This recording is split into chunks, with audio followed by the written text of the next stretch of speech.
સમગ્ર ગુજરાતની અંદર જે પ્રમાણે ભારેથી અતિ ભારે વરસાદ પડી રહ્યો છે એ મુજબ બોચરાઈથી હારીજ તરફ જતા રસ્તા ઉપર છેલ્લા ઘણા દિવસથી રેલવેનું જે નાળું છે તે ભરાયેલું છે.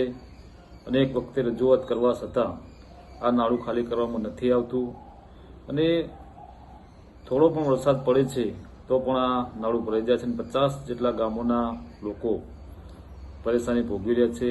આજે 50 ગામના લોકોની અવરજવર બંધ થઈ છે. ત્યારે આજે અમે તંત્રની આંખ ખોલવા માટે થઈ અને આજે આ નાળાની અંદર વિરોધ દર્શાવ્યો છે.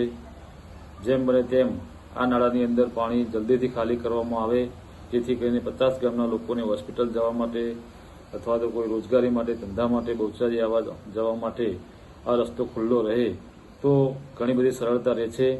એના માટે થઈ અને તંત્રને વિનંતી કે તાત્કાલિક ધોરણે જે પણ વ્યવસ્થા કરવાની થાય વ્યવસ્થા કરી અને આ નાળું ખોલવામાં આવે એવી જ વિનંતી.